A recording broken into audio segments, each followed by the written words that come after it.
Hey everybody, welcome back to another video. This is Shy over here on Shy's Coinage, and today I'm coming back on here to do our July monthly budget. I'm a little late. I'm sorry, I was just making sure I was in frame. I'm a little late to doing my monthly budget. We just got our first paychecks of July yesterday because today is actually the 4th, which is the day we should be paid on, but because it's a holiday, we got paid yesterday. So I do already know what we made for our first paycheck of July. But hear me out. I write up budgets ahead of time in a separate notebook.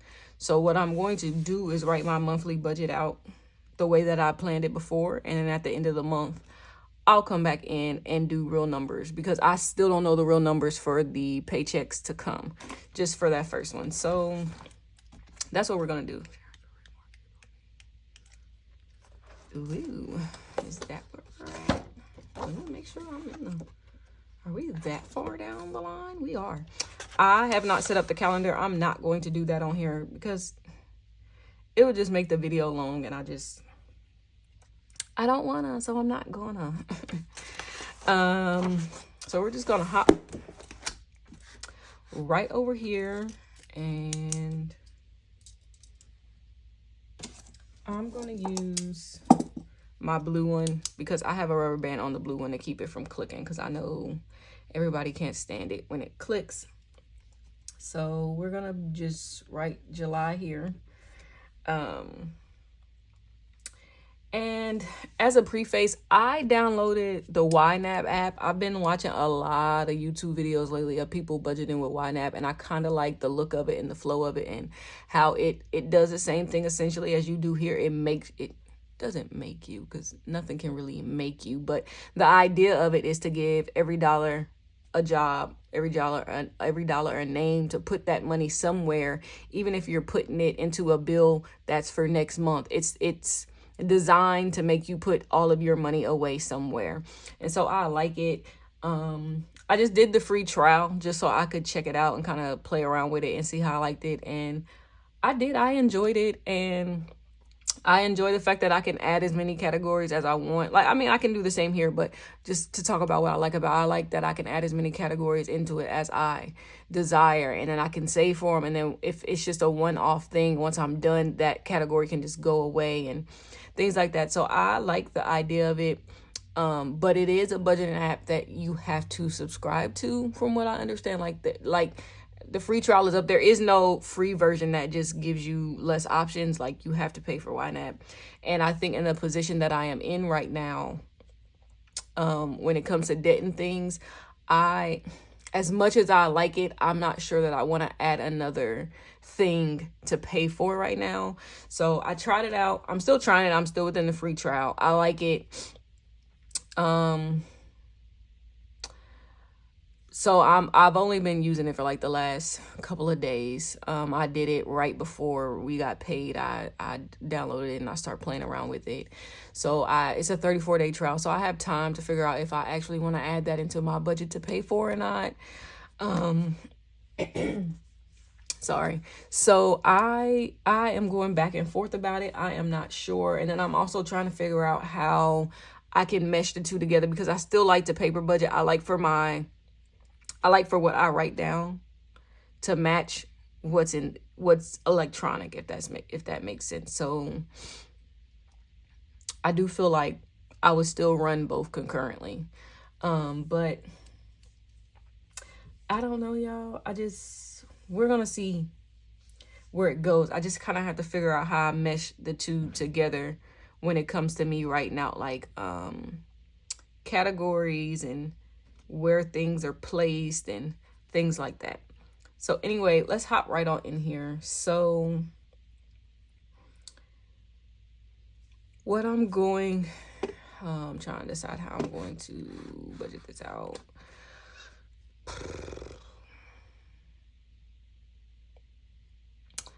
I think I'm just going to do Ty, which is my husband. I'm going to do me, joint income, and then me, solo income, and then I'm going to do other. And I'm going to do that. He's going to put in $3,860 into our joint account. Anything that I put in here that he puts in is what goes to our joint account, our family account, whatever you want to call it, the account that all of our bills and things run out of. Anything that I put for him, that's always the account it goes into, because I don't budget out his own personal money. That's his business, what he does with it. It's our business, what we do with the money that's in our joint account. And then I'm going to be doing $2,100 into the joint income.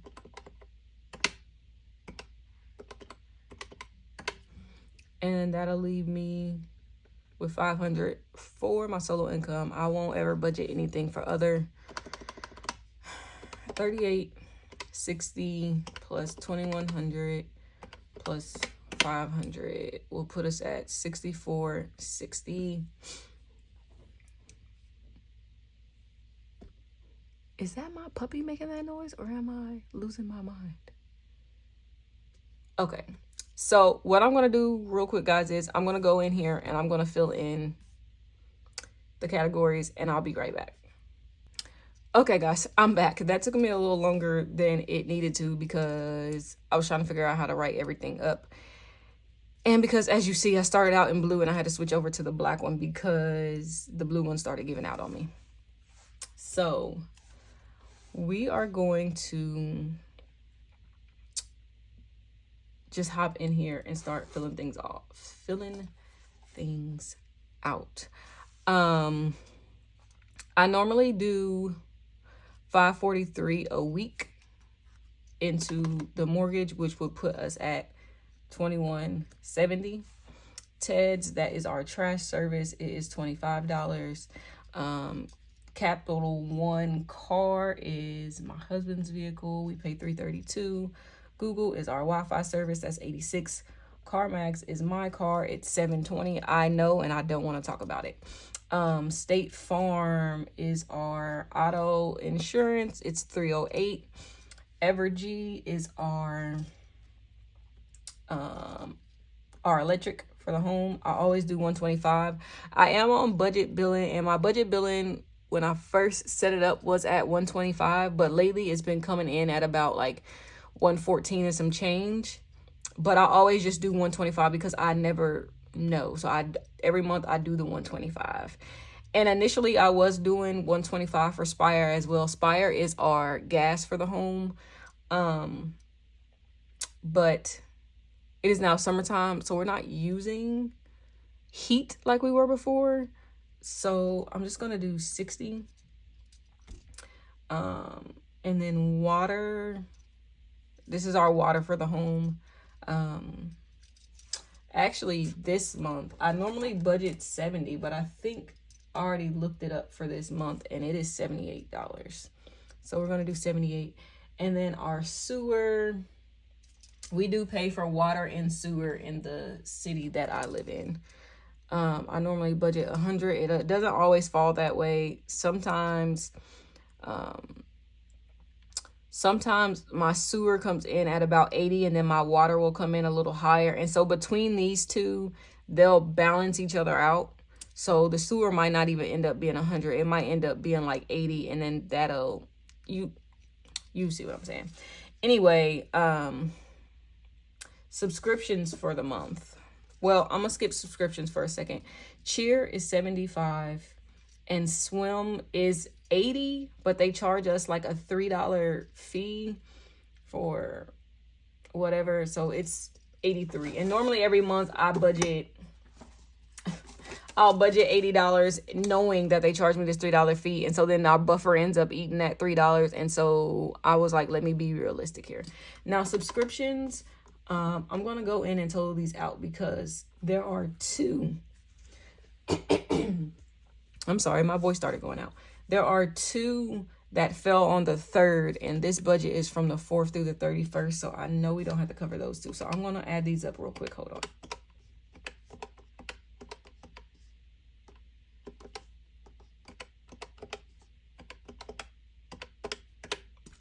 Okay, so 183 is what we'll be paying out in subscriptions this month. Within our subscriptions,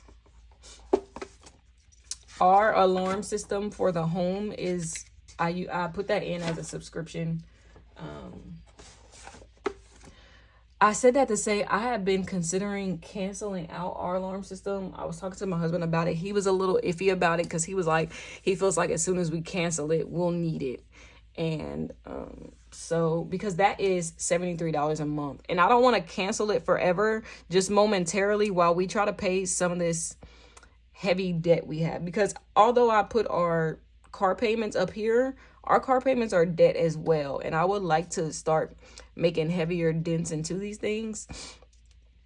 But so anyway, we're still on the fence about it. I don't know. I guess we'll see how that goes. So let's add this up really fast. 2170 plus 25 plus 332 plus 86 plus 720 plus 308 plus 125 plus 60 plus 78 plus 100 plus 183 plus 75 plus 83 equals 43.45. Okay, and then we're going to subtract that from the 64.60. That's going to leave us with $2,115. So we'll bring that down here. And then groceries for the month, I am doing $175 a week. I did up that recently by $15. So that is $700 for the month. I upped essentials as well, which is $25 a week, which is $100. I really didn't need to do that. I don't know why I did. And then my kids get an allowance weekly. One of them gets $5. The other one gets $8. It is based on their age. So that is $52 a month. My daughter does have a birthday next month. So she will be turning 9. So our budget for allowance will be going up.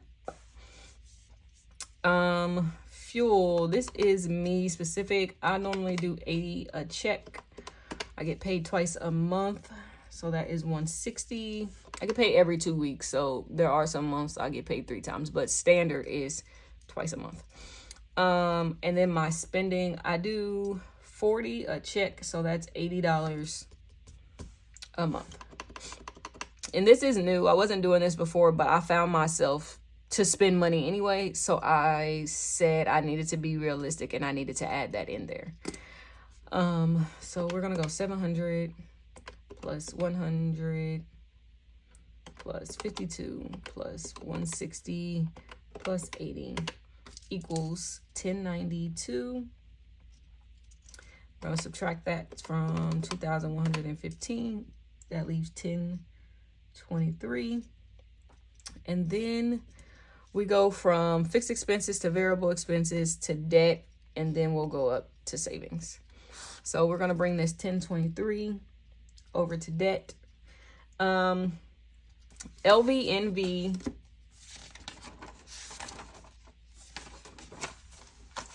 Those are, this is Credit One. This is debt that me and my husband both owe to Credit One. So I put a T for my husband, a C for mine, just so that we know the difference. Oh, where's it at? Where is it at? I'm sorry, guys. I always keep notes on the side so that I can remember. It's this one right here. How much things actually are. So for my husband, we do, it's 156 and some change. So I just budget 157. I do not know why I cannot write this morning. So it's actually 157.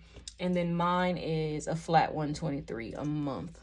That is the payment arrangement we are on to pay these off. These are both Capital One credit cards. This one here is one that we have together. This one here is my personal one.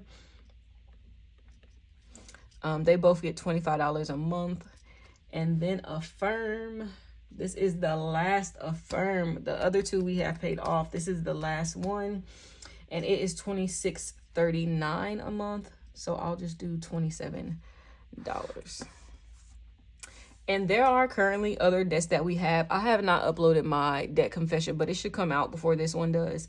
There are other debts that we currently have right now that either come directly out of my paycheck, that we count in our bill total, or that we are currently not paying anything to at the moment. So there's that. So let's add this up really fast. 157 plus 123 plus 25 plus 25 plus 27 is 357. So if we take 357 from 1023, that leaves 666. All right, interesting. So 666 is what we'll bring up here. Hopefully I'm not leaving anything off, because that sounds like quite a bit of money. I hope I'm not leaving anything off. But let's do this. We're going to take the 3860 plus the 2100. Then we're going to subtract our bill total, 4345. Then we're going to subtract the 700 for groceries, the 100 for essentials, and the 52 for allowance. That leaves us with 763. Then we're going to come over here and we're going to subtract the 357. The 357 for debt, which would leave us with 406. So 406 is what will be left for our joint money, which I tell you what, some of that is going to go to extra debt. I'm going to just put it here.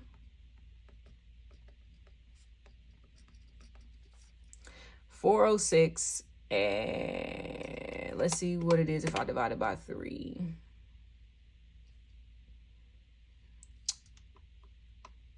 What did I say? What did I say was left? 456? Oh, I don't forgot. I'll be right back. Hold on. 406. Okay, so we're gonna do 206 to emergency, so we can beef that up. 100 to home maintenance and 100 to extra debt. And this could change. This is just what I'm saying right now, but this could absolutely change based on multiple things. But for right now, this is what we're gonna say, and I might swap these two. We'll see. But as much as I am wanting to pay down debt really fast, I do want to make sure that I am beefing up our emergency fund so that we don't continue to get into debt. Okay, so then my solo is 500, so I'm gonna subtract my 160 for fuel and my 80 for spend. That leaves me with 260. My goal right now is just to do 10 a month for each kid in their savings. So that's minus 20. That's 5 a check, which is very doable for me. And then I'll probably just do 40 to my personal savings and 200 to sinking funds, because that needs to get beefed up because there's a lot going on. My daughter's birthday is in August. They go back to school in August. So they're going to need clothes and school supplies and things like that. So got to beef that up while we can. And that's not to say that I won't take any of our joint money and throw that at sinking funds as well, because I will. I am very much so for that. So all of these numbers here could change. We will see. So anyway, that should zero us out though. This right here should equal this 666. So let's see, 40 plus 20 plus 200 plus 206 plus 200 is 666. So that is a zero-based budget if I've ever seen one. So this is the plan for the month. Is this how it's going to work out exactly? I do not know. We will see. I will going to try my best to stick to this so that we can hit all of these goals. I do not think I missed anything. Second mortgage is not on here because we paid July's second mortgage with money from the last check of June, and then August second mortgage will get paid with the first check of August, because this ends on the 31st and that payment's actually due by the 15th of the month. It's just like the mortgage. It's due on the 1st. Our grace period is to the 15th. So as long as we pay it within that, then we're on time. And then there was something else. I had 2 subscriptions that I didn't have to pay in that. Oh, and T-Mobile. That's why we had so much extra money here. T-Mobile, our cell phone bill comes out of our bank account on the 1st of every month. So it doesn't fall within this time. It'll fall on that first check of August. So that's why we have so much money here, which I appreciate months like this. I appreciate it. I do. So that's going to be it for this monthly budget. I feel like this video is longer than it needed to be. I appreciate you guys for watching, and I'll see you in the next one. Bye.